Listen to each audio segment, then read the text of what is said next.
Do you want some good news? Well, it turns out napping is good for you according to science. Naps are really important for solidifying those things that you learned right before the nap. If you want to improve your focus, your memory, your productivity, your learning, there is only one hack you need. Sleep better. Professor Gina Poe is a world-leading expert on sleep and studies the role of sleep spindles on memory and learning.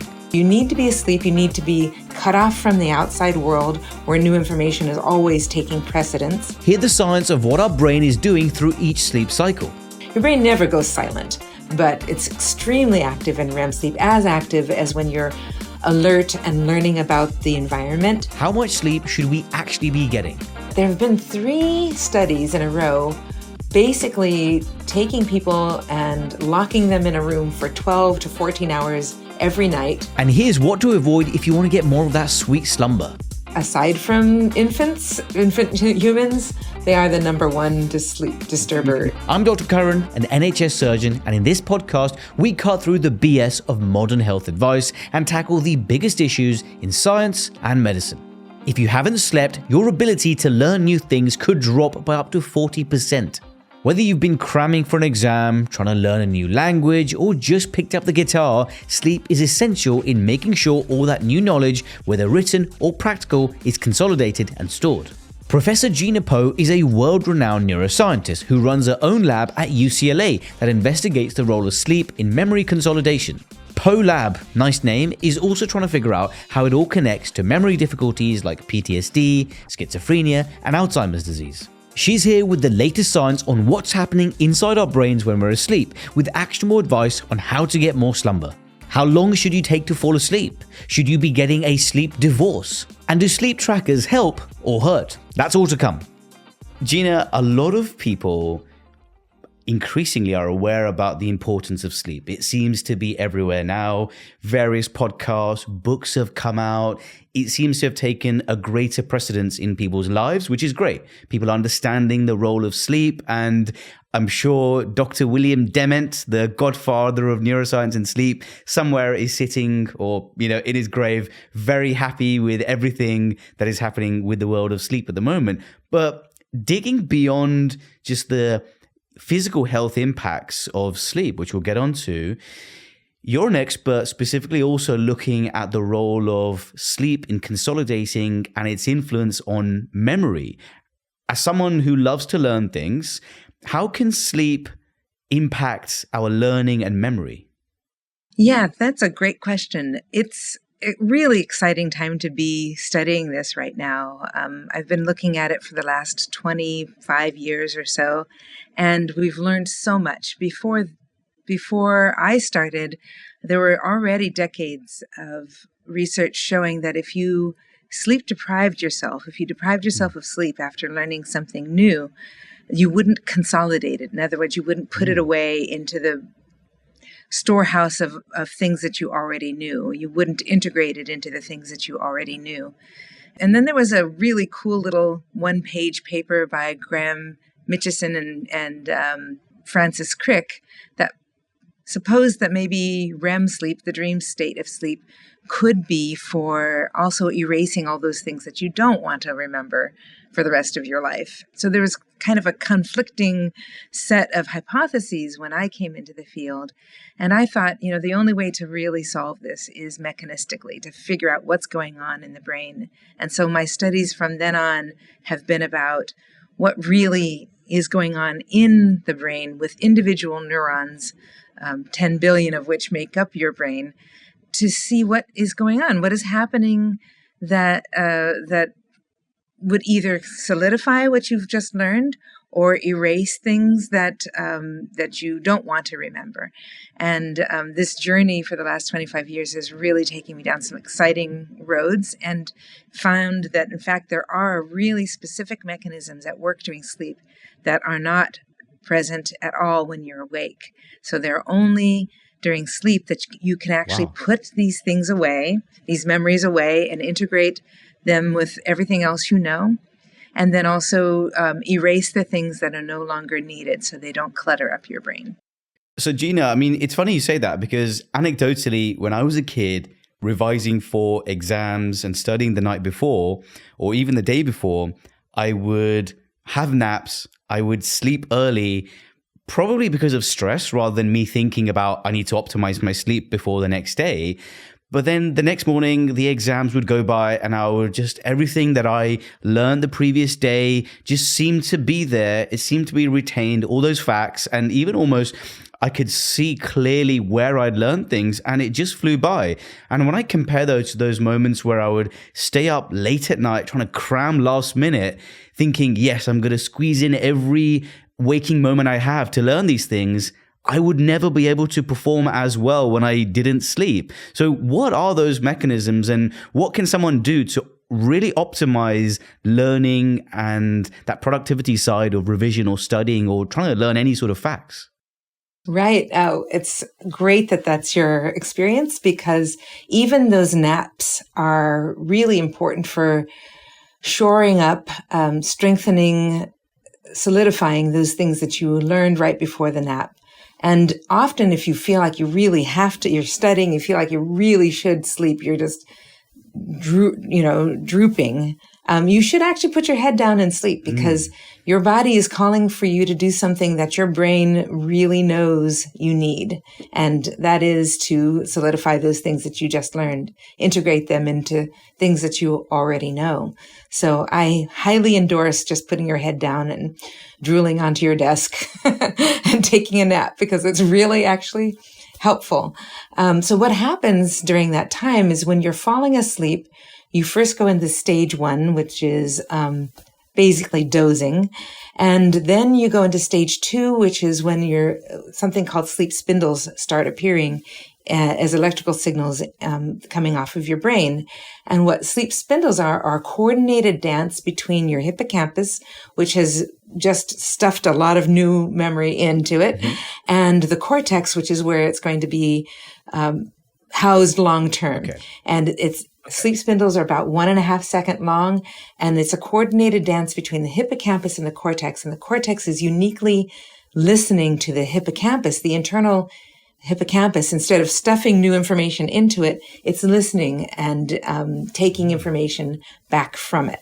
So you need to be asleep. You need to be cut off from the outside world where new information is always taking precedence, and instead taking what you've taken in already into your brain and putting it in the places in your cortex where these pieces of information should go, so that you can access them later. And that's in stage 2 sleep with these sleep spindles.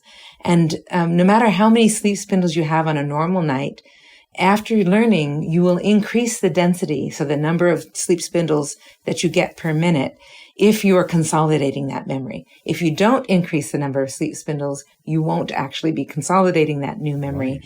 So, you asked, how can you increase your number of sleep spindles? Yeah. There are ways to increase sleep spindles, and there are lots of sleep researchers now looking at whether or not an exogenous and external way of increasing sleep spindles rather than an internal natural increase is actually helpful. And there have been some studies that show that it is helpful, and other studies that show that, in fact, it hurts. So we don't know yet exactly how to game the system so that you can get better sleep spindles.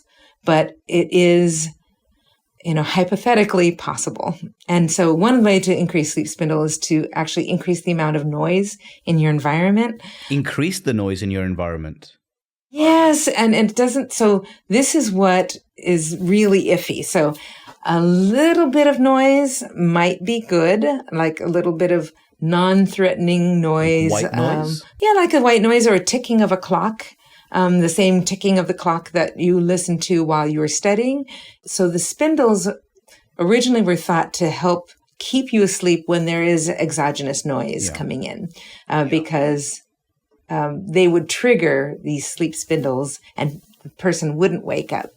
But if the noise is too loud or of a threatening or, attention-getting type, for example, if you left your TV on and ads come up and they're a little louder and boisterous because ads are trying to get your attention, then in fact, that wakes you up even a little bit, and it will destroy your ability to consolidate those memories. So A little bit of noise might help, but it has to be the right kind of noise. And we haven't quite figured out exactly what really works. And so it's interesting.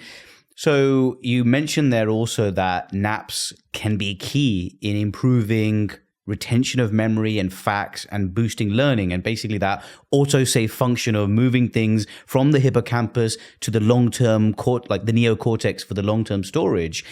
And I've even seen there have been some studies. I mean, a lot of these studies are obviously limited in the number of participants they include, but there seems to be a lot of these smaller studies which show where they take two different cohorts of students and they get them to revise and learn some facts, one with a nap after learning, one without nap. And it always seems that the napping group performs better on the scoring test in terms of memory retention at the end.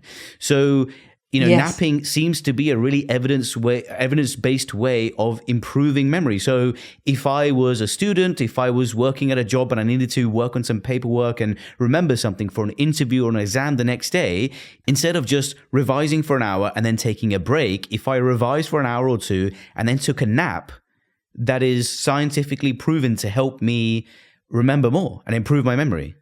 Yeah, even just 20 minutes is enough to very much increase that ability to remember those things later. So yeah, instead of taking a coffee break, take a nap break. Oh, brilliant. And I'm good. And that is from a renowned sleep scientist expert. You heard that here. Take a nap. And which is why I was doing that for years without any understanding of the science. Now, just on the subject of naps, I've always been a big napper. If I've got a day off, you can, bet that in the afternoon, somewhere between 1 and 3 p.m., I will have a nap for probably around an hour and a half of 2 hours. Now, based on my obviously amateur understanding of sleep cycles and sleep physiology, based on what I've read, it seems to me also anecdotally, in my own experience of napping, that around 90 minutes to 2 hours works for me. If you were looking and recommending napping strategies or a mid-afternoon sleep for someone, what's kind of the optimal time for a nap that doesn't make you too groggy afterwards, but also is enough to give you that boost in memory retention and all those other good sleep-related things? Yeah, I think of that hour and a half and 2 hours as a beautiful amount of time because that gets you through an entire 90-minute sleep cycle, including rapid eye movement sleep, which we haven't talked about yet. But that's a really important time for not only, so it's taking those things that you've now integrated in with your brain, and now it's renovating your hippocampus such that it can take in new information after you wake up from the nap again. So it sort of cleans and refreshes after. It's kind of like a defragmenting of the hard drive, maybe is one way to think of it. So that's a beautiful amount of time, something that takes you. Now, the reason why 2 hours is good, it's 90-minute cycle approximately, but the very first time you go through a sleep cycle, it's a little longer than 90 minutes, more like 105 minutes is the entire sleep cycle. And that's because that gives you time, that first slow wave sleep that you get, which we talked about stage 2 spindle sleep. After that comes the deep slow wave sleep where you're cleaning your brain, and then REM sleep. Then actually stage 2 again, and then REM. And so that first slow wave sleep segment that you get the first time you go to sleep after being awake for a while is longer and deeper and more refreshing. So you don't want to wake up 40 minutes after going to sleep because that's when you're in the deepest slow wave sleep, right in the middle of the deep cleaning cycle, kind of like if you're a washing machine, that's when the water's there and the soap's there and it's all churning around. And if you try and open the washing machine at that point, all your clothes are groggy. That's when you feel the groggiest after trying to wake up from a nap. So 40 minutes is no good generally. So for someone obviously with maybe who's interested in health or science and improving their sleep, they may have an understanding of, broadly speaking, you have non-rapid eye movement sleep, NREM, and rapid eye movement sleep, REM sleep. And they may even know that REM is the lighter sleep associated with dreams. But very simply break it down. What are the stages, if I fall asleep in the next 15 minutes, what are the stages I will go through? And what's the relevance of each stage in my health, and especially in terms of memory and learning and general sort of mental and physical health? Right. Great question. The first stage is, we call it stage 1, uninventively, right? It's the drowsy state when you are, if you were to wake up out of that state, you would not feel like you've slept at all. Maybe you just feel like you've slept, been a little drowsy, but you still won't remember the last 2 minutes of what happened before you fell asleep. So there's a sleep onset amnesia associated with that. And then after just a few minutes of that, you go into stage 2 with the sleep spindles. And that's when you're, putting away those new memories. And then after about 20 minutes of that, the other thing that's happening during that state is you're also, your mitochondria are recovering and able to build a whole lot of ATP energy for your body. This is stage 2. Stage 2, yeah. You're recharging the battery of your body, essentially. Then you go into stage 3, which is that deep slow wave sleep, which is when you are deeply unconscious. And you will, if you wake up someone out of that state, they will say that they were not thinking anything, and they will want to go back to sleep. They will have a lot of sleep inertia. So they will just, grunt and turn over and go back to sleep. So they're drunk on sleep, and you should not wake someone up in that phase if you want to wake someone up. It's very difficult to wake someone up out of that phase, and don't try it. If you can keep them asleep, that's great. That's wonderful. Expect violence if you try to wake someone up. Yeah. Usually not violence because they won't be awake enough to be violent. But if you try and wake up a child out of that state, their deep slow wave sleep is very deep. Their slow waves are huge, tidal waves of inactivity followed by activity that are going and cleaning their brain. They're learning a lot, right? They're growing a lot. That's when growth hormone is also secreted in a big bolus. So that's another reson why you don't wake up. Stage 3, the deep slow wave sleep. That's right. That's another reason why you don't want to wake up a child from that state is, that's when they're doing all their growing. An athlete, growth hormone release is really important for building muscles and repairing. And when you're aging, that deep slow wave sleep is also important for general upkeep and welfare and health. Now, unfortunately, as you age, that deep slow wave state of sleep is kind of the first one to leave. But one of the things that can help you get more deep slow wave sleep is to exercise during the day, kind of cause yourself to need it more by exercising during the day. And that's the state where you're actually cleaning your brain. Those big slow waves are physically sweeping through and cleaning out all the junk in between your cells that your cells have gotten rid of and thrown out into the space between the cells, and it's actually being squeezed out and cleaned away. So it's an important state for maintaining your mental health. That stage 3, which seems to be crucial in, the fulcrum of probably the entire phase of sleep during, anyone's sleep during the night, in terms of hormone release, that memory consolidation, the deep sleep, which allows us to recover and recharge our batteries, that growth hormone, which clearly you've demonstrated there, it's important for kids' development as well, and adults in general upkeep of the body to stop it degrading quicker. Is there a specific time range at some point during the night that we see the big bolus or the big push of growth hormone, like a big, injection shot into us, or does it vary individual to individual?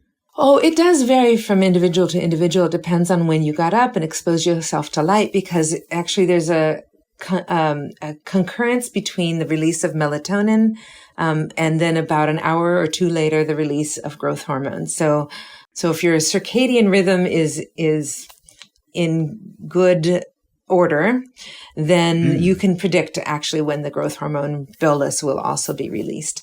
So it is generally, if you're listening to your body and you're going to sleep when your melatonin is rising, which is great, a great time to go to sleep, then your growth hormone be released at the time of your first and second growth hormone, deep slow wave sleep period. So about an hour after you fall asleep, hour and a half. So yeah. So for me, if I was going to bed at 10:30, which is when I start to feel sleepy, somewhere towards midnight, I would start to see a release, the big push, the peak of growth hormone being released. And for example, if suddenly I was delayed at work and I was stuck at work because of some major surgery, and that one night I decided to go to bed at 1 a.m., I would potentially miss that surge of growth hormone. Yeah, absolutely. Yeah. So if you're able to coordinatedly delay your melatonin release, also by an hour or two, then you'll be all right.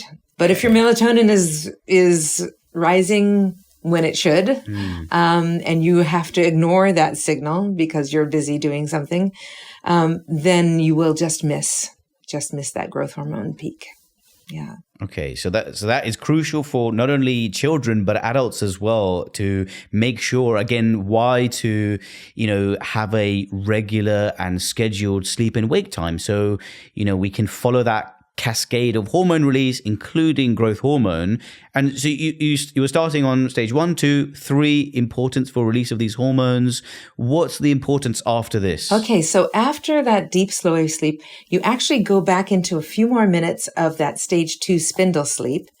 Well, actually, I'll just talk about the second, what we call ascending stage 2 sleep, and it's ascending into REM sleep. And so that's also a really important time for, again, consolidating memories and integrating them with everything that you know. It's a time when there's an admixture of these big slow waves and sleep spindles. There's a beautiful timing relationship between reactivating memories at the peaks of slow waves and then consolidating them during this next spindle that happens. So that's a beautiful and time that you also shouldn't interrupt. Then you go into REM sleep, which is when your brain can say, okay, I've now stored these things away. Now what do I have to change about what I know based on this new information that I've learned? And that includes erasing some things that are no longer relevant, to build the bridges with the new things that you've learned, and to get rid of the things that are no longer true or relevant based on what you've known, so that you learn, so that you won't be confused the next morning. So that's what REM sleep is for. It's also really a cool time. Your brain is very active. Your brain never goes silent, but it's extremely active in REM sleep, as active as when you're alert and learning about the environment. But it's active in a slightly different way. What it's doing then is not only consolidating and strengthening things that you have not yet fully consolidated to the brain. It helps strengthen it within the hippocampus and within the brain. But you're also then taking what you've already now stored into the cortex, successfully stored. That cortex sends a signal back to your hippocampus saying, we've successfully stored this now. You can refresh and erase your novel memory encoding RAM, I guess, so that you can learn new things the next day. And you need REM sleep for that process. So it's like the pruning stage to get rid of any clutter, so you've got a clean slate to learn more new things.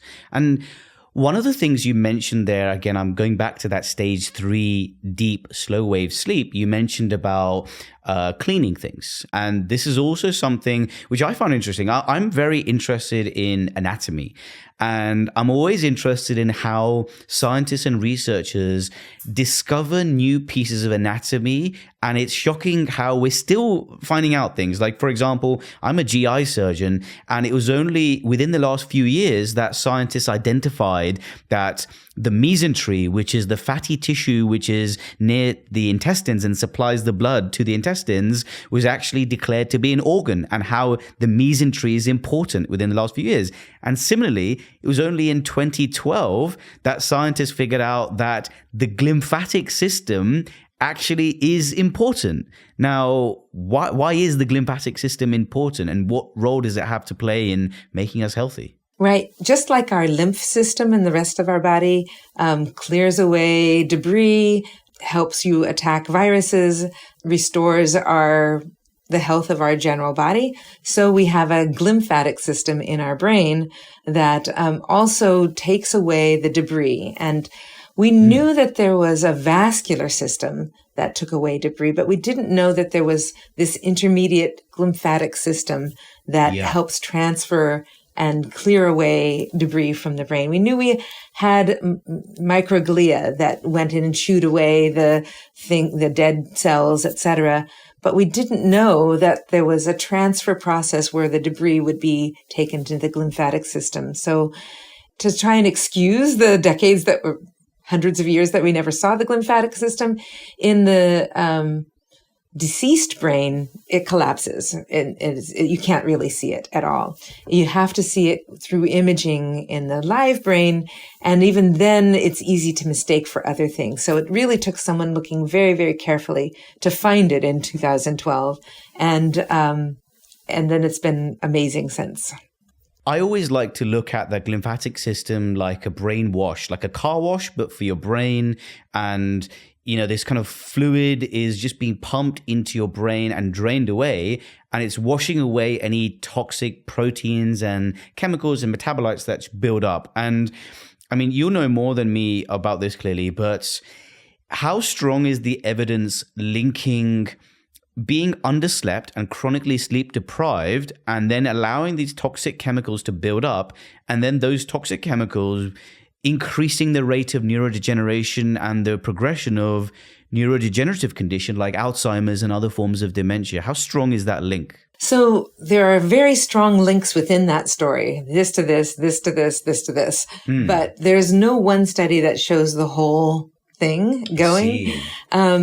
If you don't let people have that deep slow wave sleep, they are more likely to get Alzheimer's and other dementias. If people naturally have reduced their amount of slow wave sleep, they're much more likely to get Alzheimer's and other dementias and other neurodegenerative diseases as well. We see what's happening during that slow wave sleep state where we're pumping out the debris. And we know that people with cognitive dementias and other neurodegenerative disorders have more of this debris. So it is evidence in every piece of the story, and it just takes sewing it together to see how it could all be related. How can you tell you're getting enough slow wave sleep? What's the indicators clinically and in your body and symptomatically? So first of all, you don't feel very good, and you feel groggy and sleep deprived if you're not getting enough slow wave sleep. So you can deprive yourself of REM sleep, which comes more in the early hours of the morning, and still feel all right. In fact, people with depression sometimes feel better if they're deprived of REM sleep. But you don't want to deprive yourself of slow wave sleep, even if you have depression. And it's really difficult to separate those two out, especially when you yourself are asleep. You don't know what state you're in. I suppose if you're having a vivid dream, you can assume you're in REM sleep, but since you're in the dream state, you're unconscious, and so you won't say, "Oh, here I'm in REM sleep," unless you can do lucid dreaming, and there's one part of your brain, enough of your brain that's awake that says that could be self-aware, which I don't necessarily recommend either. So someone else can tell you're in slow wave sleep because what happens is your eyes are just slowly moving back and forth. Your respiration is slow and deep and even, very even. And your heart rate also, with every breath you take, speeds up and then slows down. And it's called heart rate variability. And your heart rate variability goes up during that slow wave sleep state. So things like Apple Watches or Fitbits or all of these different wearables that measure your heart rate and if they can measure your oxygen as well, then you can really tell when you've been in slow wave sleep because of that increase in the heart rate variability and the deep respirations that are slow. Even apps that you can put on your phone that measure the amount of sound, if you sleep alone anyway, can tell when you're in slow wave sleep because your breathing becomes so slow and deep. And in REM sleep, it becomes more like you're awake, more rapid, more uneven. Your heart rate also like you're awake. It becomes more uneven. And in that stage 2 sleep, it's somewhere in between.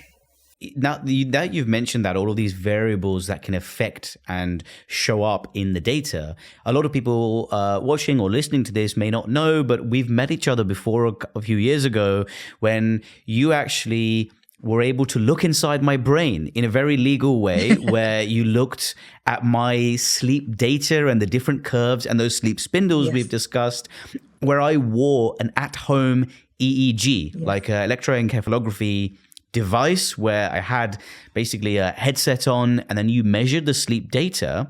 Now, that was obviously rigorous data, which, is very qualitative as well as quantitative.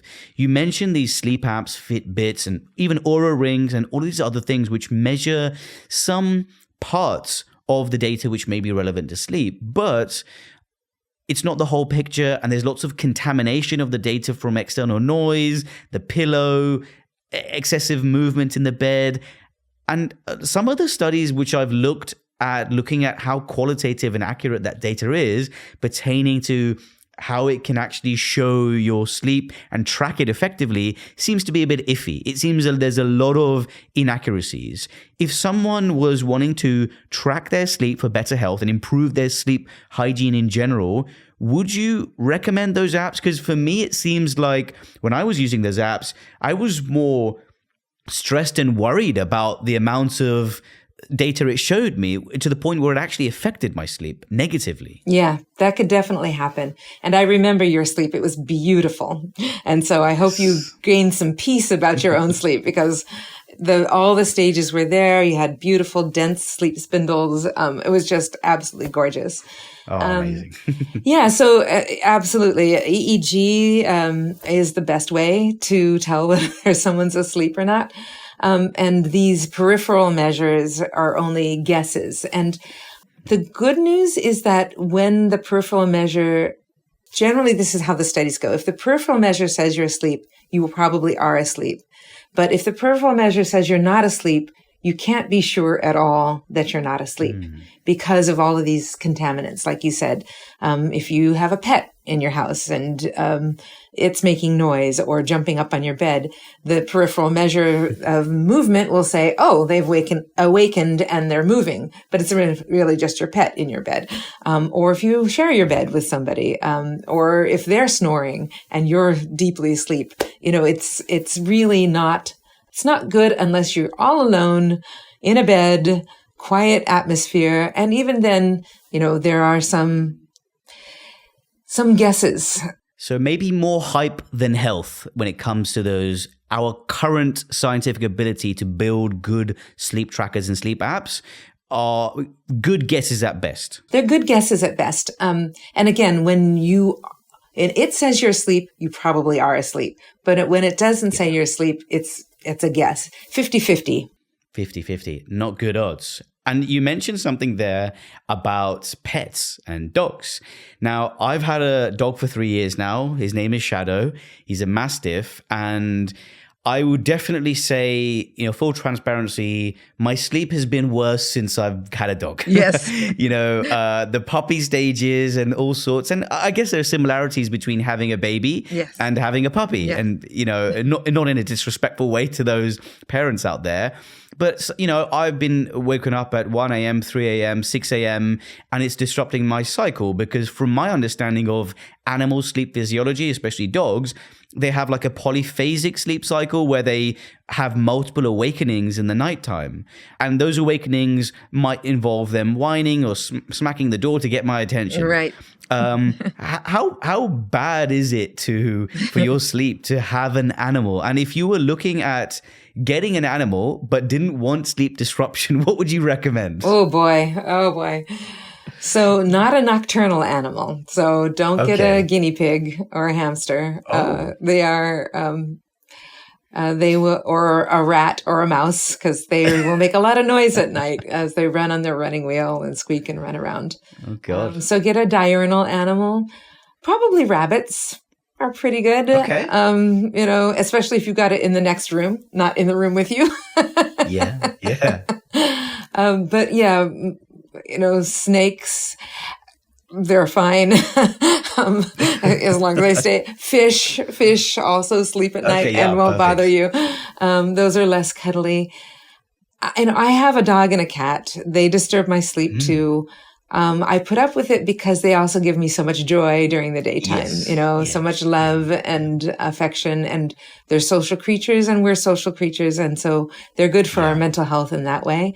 But yes, they will disturb your sleep. And, aside from infant humans, they are the number one sleep disturber in a poll that was done, a survey several years in a row. So. What's your verdict on sleeping with your furry pet in your bed? From a scientific point of view, based on, again, limited data, the kind of conclusion that I've read suggests that, and you may disagree with this, that having an animal in your bed is not conducive to a good sleep for many reasons. Why sleeping with a partner also may not be conducive to good sleep. That's right. Variable sleep cycles, body heat, tossing and turning, snoring, all negative influences on sleep. Yeah. But having a dog on the floor in the same bedroom may provide the mental comforts, but also takes away some of those intra-bed related negative influences on your sleep. Yeah, totally agree. That is, I 100% agree with everything you just said.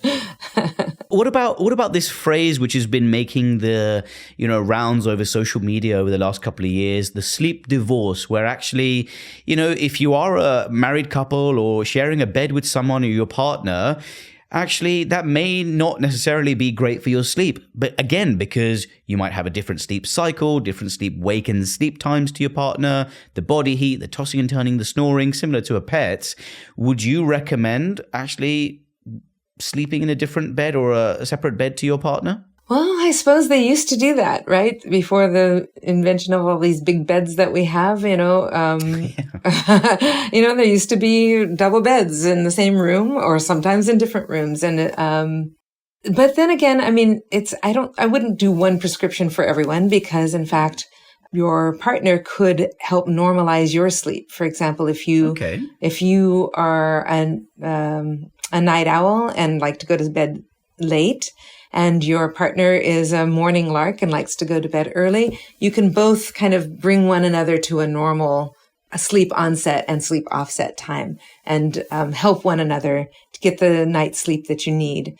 If you are a little more rude and, your partner is going to bed and then you go to bed an hour later and you make a lot of noise and turn on the light, you could definitely disturb their sleep. And similarly, if they're rude in the morning, and turn on the light and get dressed and make a lot of noise in the bedroom, then they can disturb your sleep. But if you can find a middle ground where you're both happy and both healthy, then that could be really great for your relationship too. And boy, definitely. And speaking of people who have differences in sleep, there's a few things I wanted to unpack there. Based on the newer research that's come out, and actually even since Dr. Matthew Walker released his book, Why We Sleep, which was great in introducing people to the subject of sleep, there's been obviously more understanding from people like Dr. Russell Foster and other people as well to actually now disseminate the information widely that we have clock proteins and clock genes and these individual variances in sleep. So you may need 7.5 hours, I may need 8.5 hours, someone else might be fine with 5.5 hours, although that's a less likely. Now, given that variation we have, are there also variations between men and women, and why is that? What's the biological determinant that why should women and men require different amounts of sleep, and what is their requirement? Well, in different species, there are sex differences in sleep. And I think it's just because it is an extremely complex dance of neurotransmitters, hormones, and pressures. So all of these things influence our sleep. For women across the menstrual cycle, our sleep changes drastically from one stage to the next. And it's probably all good, it's all adaptive and, but it can be, if you think, I've got to get 8 hours of sleep every night, or I'm going to be a basket case, you can stress yourself out. I think you should allow your body to dictate. Listen to your body. That's people don't do very often. They don't listen to their body. They try and tell their body what to do and make it in. And our bodies are extremely compliant and very sweet to us and doing what our brains say. But in fact, our brain should listen to our body a lot more than it does because, we're partners, right? So if I were to listen to my body and, it said I needed 7 hours sleep every night and I felt great on 7 hours sleep, is there a possibility that I could sleep too much? Is that a thing? And if it is a thing, is it harmful to sleep too much? No, it isn't a thing. Don't let anybody tell you can sleep too much. If you find yourself sleeping over 9 hours a night and not feeling good unless you get 10 hours a night or more, then there is probably something wrong. It's not that you're sleeping too much. It's that your sleep is probably not as efficient or as beneficial as it could be. And it might be that you have obstructive sleep apnea, for example, where you might be sleeping 10 hours, but you're waking up many wakefulnesses about 500 times a night and in order to breathe. And so it should be a sign to you that you should go consult your doctor if you are sleeping a lot. But there have been 3 studies in a row basically taking people and locking them in a room for 12 to 14 hours every night and having them not able to do anything but sleep or twiddle their thumbs or hum to themselves. No reading, no push-ups, nothing else but them in their bed. And initially in the first 3 or 4 days, no matter, even if people say, no, I'm well slept, I sleep at, 7.5, 8 hours every night, they will sleep a lot more. So they'll sleep 10 or 12 hours of that time. They'll fill the time with sleep. Wow. And then after 3 or 4 days, they'll start reducing the amount of sleep. And on average, people will get 8.5 hours of sleep per night. So the rest of the time, the rest of the 4 hours, they'll be twiddling their thumbs, making lists in their head, singing a song, whatever it is, but they will not oversleep. People don't like this because 4 hours a day doing nothing but twiddling your thumbs can get dull after a while. And one of these studies went on for an entire month. Wow. And actually the other thing that was interesting is that even though these people had daily clues because they were awakened after 12, they were given food, they're given 3 meals a day or whatever, they had daily clues about what time it was. They still varied the time that they went to sleep and the time that they woke up. There was still a standard deviation that wasn't trivial. Sometimes people just got 5 hours of the 14 hours or 12 hours, and sometimes they got 10 hours. And they probably were listening to their body because there wasn't anything else to listen to in that chamber. But so there is a variability even within a person, and it might depend on what's happening in your life outside of that sleep. And maybe you need to mull things over more and compose that list. Maybe there's a little more outside stressor, but you can and will make it up in subsequent nights. So, assuming, and that's a really interesting experiment to see how our bodies recalibrate on their own to their required target. Now, assuming that I couldn't get access to a room where I'm doing nothing all day except trying to sleep, how would the average person and myself, how would we determine our optimal sleep duration and optimal sleep and wake times? You mentioned listening to your body. How do we determine those 2 metrics? Well, first of all, lay off all alcohol and caffeine because those things are strong manipulators of your ability to sleep and ability to sleep well. What would be your cutoff time for those 2 things? Say I wouldn't someone do any. was at a birthday. 0. No, nothing. Just caffeine, no caffeine in the day. That's none. Wow. But if someone were drinking caffeine in the morning, for example, the mid-afternoon or whatever, what would be if they were addicted to caffeine? I'm not speaking about myself because I'm not addicted, but what was your hardline cutoff saying, after this time, you really should not be touching that? Well, that depends on the person and their metabolism. For me, it takes me a long time to metabolize caffeine. So if I drink it afternoon, it will keep me up till 2 a.m. Wow. Okay. So, but other people, can drink it till they're six at night, and they just metabolize it quickly. And yeah, they're fast metabolizers. Yeah.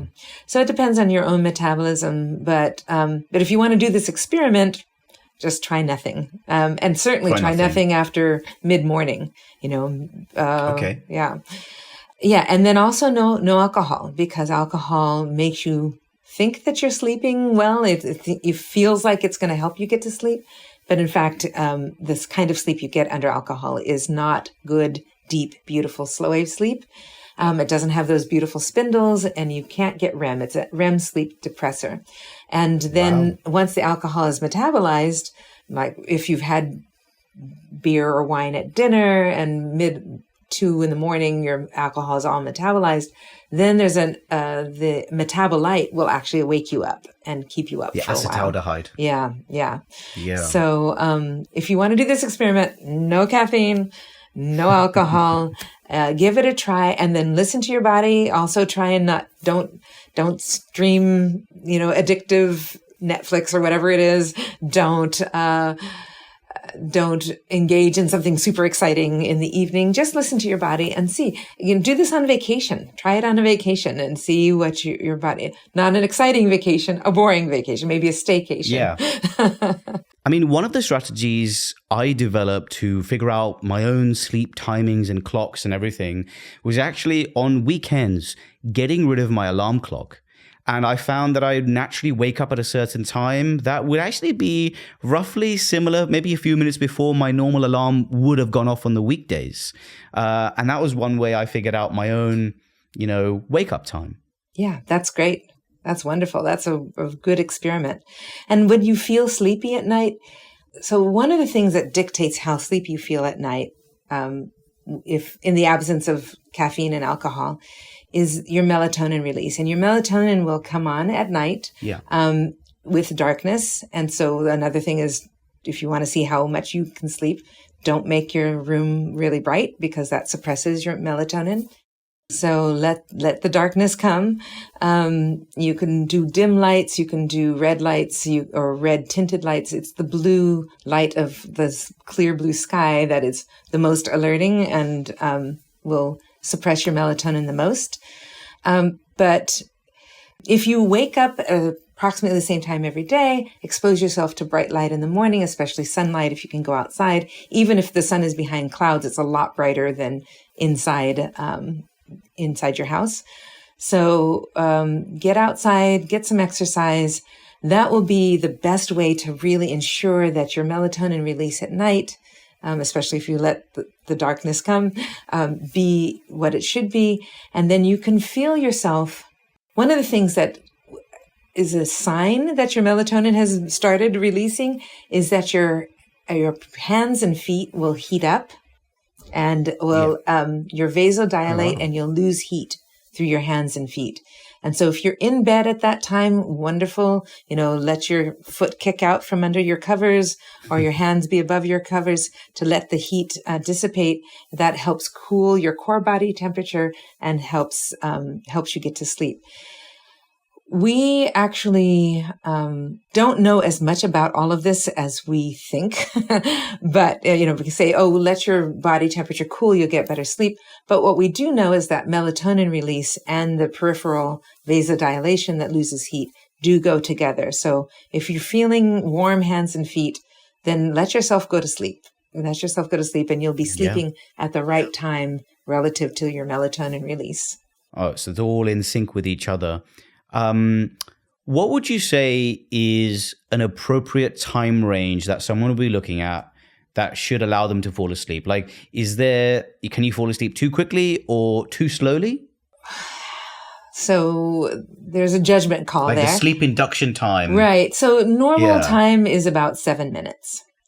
7 minutes is about normal. If it's 2 minutes after your head hits the pillow, you're probably sleep deprived. You're probably not letting yourself sleep enough. If it's 20 minutes or more, then maybe you're going to bed at the wrong time relative to your own melatonin rhythm. So what the advice is, cognitive behavioral therapy for insomnia, if it bothers you, if it's been 40 minutes and you're tossing and turning and can't go to sleep, what the CBTI, cognitive behavioral therapy for insomnia, says to do is to get out of bed and do something that's relaxing and enjoyable. And then when you feel sleepy again, then you go back to sleep. Go back to your bed, but don't let yourself annoy yourself by tossing and turning in bed. Cause then sleep onset becomes, anxiety producing. You're linking your sleep behaviors to, absolutely. Now, one of the fantastic things about speaking to experts like yourself, who's very involved at the cutting edge of sleep research, is I get to ask you interesting questions like we've already discussed, but also looking at the kind of new frontiers of sleep research and new evidence and data. Is there anything juicy that you've been working on or in the world of sleep research, something actionable that you can share that's really interesting? Yeah, there's so much going on right now. It's a very exciting time. There's sleep for development. We mentioned that before. It's critical. You do not want to wake a sleeping baby or a sleeping toddler or a sleeping child. But if you see that your child has a lot of dissociated sleep, like nightmares, or it's called anyway, if they're crying out a lot during sleep and night terrors. Thank you. Night terrors and nightmares are not the same thing, but night terrors are a sign that your child is sleep deprived. So normally sleep happens in a beautiful, rolling fashion. You go to sleep, you have a whole night's sleep, you wake up. But if your child is waking up during the night a lot, and I'm talking about beyond the infant stage where they need to feed a lot during the night, then you probably want to take them to a doctor and see what's going on, because it might be that they have obstructive sleep apnea because their tonsils are too big or their adenoids are too big. And so when their bodies relax, they're actually not able to breathe as well. And especially if they have a cold in addition to these enlarged tonsils, then they're really probably going to sleep badly. And children, the sign of sleep deprivation as children is not exactly the same. It's actually paradoxical because they become hyperactive and they'll run around and they seem to become very impulsive. Actually, we get impulsive too when we're sleep deprived. But in children, it's really, really obvious. So it may say, oh, my child has a lot of energy. Look at him running around. I couldn't get him to sleep. In fact, that's probably the opposite of what's true. You probably need to get your child to sleep earlier. And let them sleep in a little while, although it's very difficult for children to sleep in because their circadian melatonin release is really, really strong. So just get them to bed earlier and see how that improves their behavior. And if they really are disturbed, then take them to a doctor, because sleep is critical for their brain to develop. And there are some really amazing studies. I don't do sleep research in children myself, but there's some really great researchers. They're doing sleep in babies learning and in toddlers, in children, and finding it's critical to development, proper development. And, because obviously you're such an expert in learning and memory, what are some actionable tools that we can apply to everyday life to really build our capacity to learn and improve our memories? Well, I think your napping suggestion is a good one. Maybe, in fact, schools are built all wrong for this. Maybe schools, especially for high schools and college, should incorporate nap pods, right? If you're learning something and you feel, or it's certainly at least not shaming a student for falling asleep at their desk while you're giving a lecture. One of the best compliments I have when I'm giving a lecture is for people to fall asleep on my lecture, because I know that they've packed their brain with something that I've taught them and they need to consolidate it. And that's what they're doing. So I try and avoid shaming people for falling asleep in my classes. But again, if you find yourself falling asleep a lot, and you find your children, especially children age 10 or younger, falling asleep in your class, again, their circadian rhythm should be so strong that it bans them from sleeping. From age 5 to 10, they shouldn't be sleeping during the day. And if they are, that means they're not getting enough sleep at night. And so they really need to get more sleep. Yeah. So there are lots of other exciting things happening in the sleep world. The relationship between anesthesia and sleep, why people might have more delirium after anesthesia. It might be because of sleep deprivation. And hospitals are famously horrible places to sleep. There's so much noise, nurses coming in and out all night long to check on your vitals. That is really not conducive to healing. So hospitals should take better care to guard the sleep of their patients if they really want them to heal. The immune system requires good sleep. Not only learning and memory, but our learning and memory of our immune system requires good sleep.